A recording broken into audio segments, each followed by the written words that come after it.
Good evening. Let me start tonight by setting a very simple scene.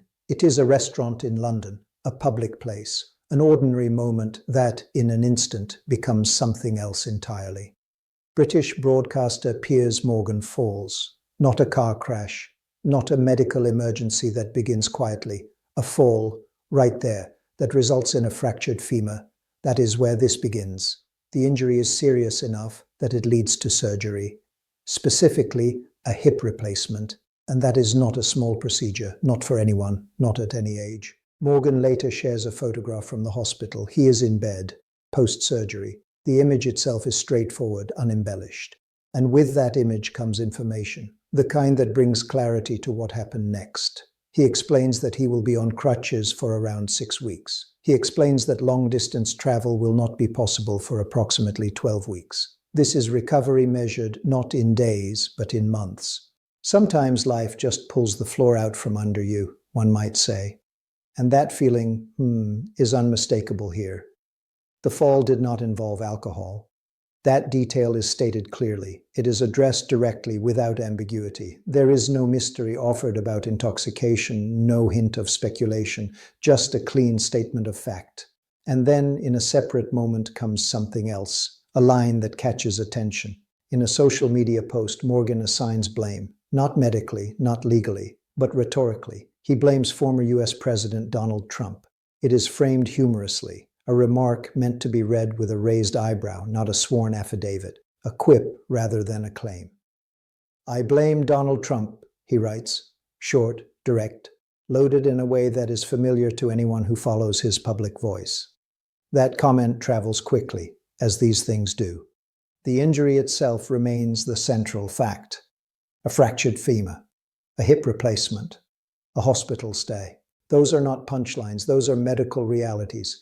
The recovery timeline becomes part of the public record through Morgan's own words. Crutches for about 6 weeks, no long-distance travel for 12.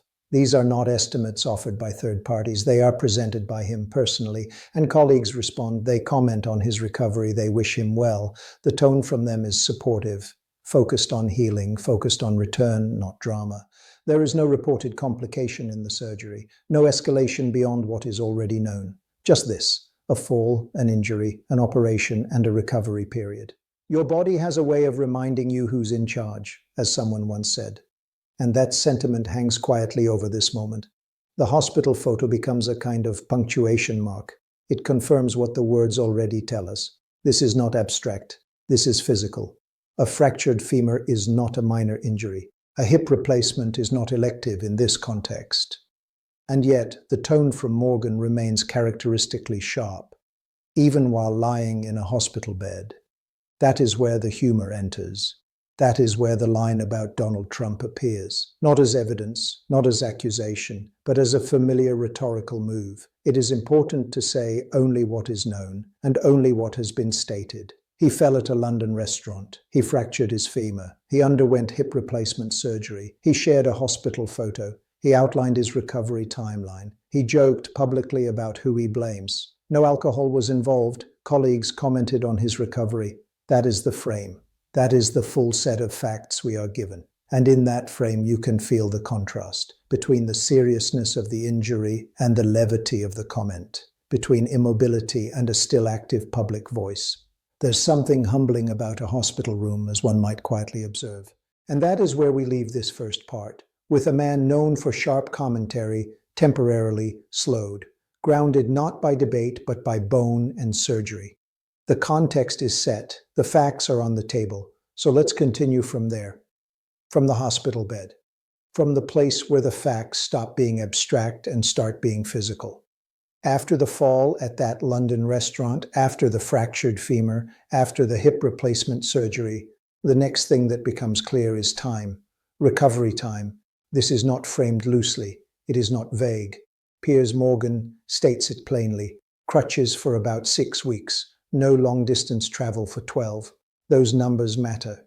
They define the limits of movement. They define what recovery looks like in real terms. 6 weeks on crutches means learning how to move again in a careful way. Every step measured, every surface reconsidered. 12 weeks without long-distance travel means schedules change, Plans pause, commitments adjust. And this information does not come from a spokesperson. It does not come from leaked medical notes. It comes directly from him. He posts the hospital photo himself, a visual confirmation of what the words describe. The image shows him post-surgery, in bed, recovering, nothing dramatic added, nothing softened. Sometimes the body just says enough is the kind of line that fits here. It does not explain, it just acknowledges. Alongside that photo and those details, there is another clarification, one that addresses a question before it fully forms. No alcohol was involved in the fall. That sentence exists because of how public incidents are often interpreted, because assumptions fill silence quickly. So the silence is removed. The fact is stated, the fall was not alcohol-related. Full stop. There is no elaboration beyond that. No defensive tone, just a clear line drawn. And then, almost in contrast, comes the humor. In a social media post, Morgan says he blames Donald Trump for the incident. The former US president is named directly. The phrasing is short, it is pointed, and it is explicitly humorous. There is no claim of causation, no description of involvement, just a line meant to land as a joke. I blame Donald Trump. It is the kind of sentence that travels fast, because it fits the voice people expect from him, because it stands out against the medical context. But the facts do not change around it. The fall still happened at a London restaurant. The injury is still a fractured femur. The surgery is still a hip replacement. The recovery timeline remains the same. The joke does not alter the medical reality. Colleagues respond in a different register. They comment on his recovery. The comments are supportive. They focus on health. They focus on healing. No one disputes the facts. No one reframes the incident. It is a public figure experiencing a private physical limitation, shared publicly on his own terms. And that matters, because it controls the narrative without expanding it. It keeps the focus where it belongs, on recovery. Being forced to slow down changes the way you see time, someone might say quietly. And that sentiment sits beneath these updates. Crutches for 6 weeks means progress measured in small increments, not headlines, not debates. Just movement. Avoiding long-distance travel for 12 weeks means accepting stillness, accepting boundaries. These are not dramatic constraints. They are medical ones. And again, the facts remain intact. There is no report of complications, no indication of additional injury. The surgery is described as having happened. The recovery plan is outlined, that is all. The hospital photo serves as proof of presence, not performance. He is there. He is recovering. The comment about Donald Trump exists alongside this, not instead of it. It does not replace the seriousness of the situation. It sits there as a familiar rhetorical note. Colleagues wishing him well add another layer. They reinforce that this is about recovery. They do not speculate. They do not dramatize. They acknowledge. Health has a way of cutting through everything else, is the kind of line that fits here. And through all of this, the timeline stays steady. 6 weeks, 12 weeks. Those numbers do not change. They anchor the entire episode. A fall, a fracture, a surgery, a recovery period defined in weeks, not sound bites. The public updates do not wander beyond those boundaries. They do not introduce new details. They do not shift meaning. Everything stays within what is known and stated, and that is important. Because in moments like this, it is easy for noise to overwhelm fact. Easy for interpretation to outrun information. Here, the information holds. The fall is described. The injury is named. The procedure is specified. The recovery plan is outlined. The joke is labeled by tone, not taken literally. No alcohol involved. Colleagues comment supportively. That is the complete picture.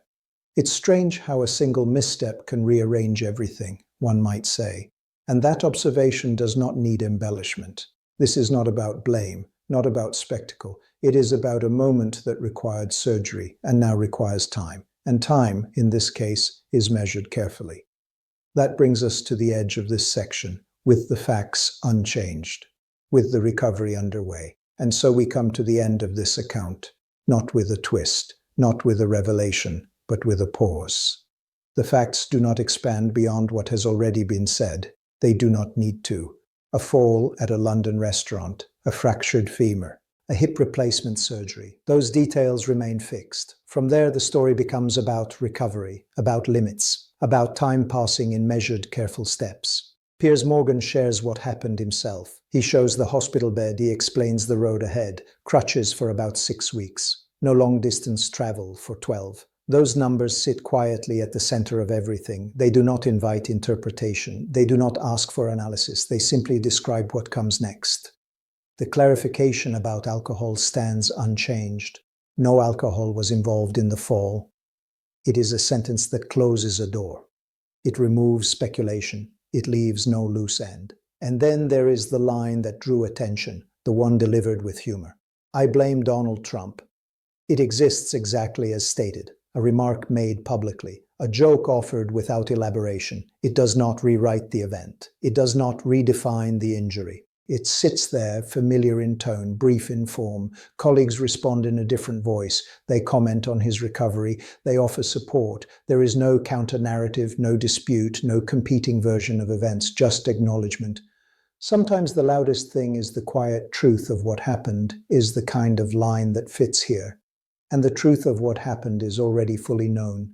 A fall led to a fracture led to surgery led to a recovery plan. That is the sequence. Nothing more, nothing less. The hospital photo becomes the final image in the mind, not because it is dramatic, but because it is honest. A public figure temporarily still, recovering. The recovery itself is not narrated moment by moment. It does not need to be. 6 weeks on crutches speaks for itself. 12 weeks without long-distance travel draws its own boundary. These are constraints that do not argue. They simply exist. And in that sense, this story resists expansion. It resists embellishment. It remains exactly what it is. There is no broader lesson stated, no moral attached, just a reminder that physical events interrupt everything else, that even the most vocal public lives can be paused by a single moment. Your body writes the final line, whether you like it or not, someone might say softly. And for now, that line is recovery. No alcohol, no complications reported, no additional facts introduced. Colleagues wishing him well, a timeline laid out. That is the end of the information as it stands. There's nothing left to uncover, nothing left to connect. Only time moving forward at the pace recovery allows, and so we stop here.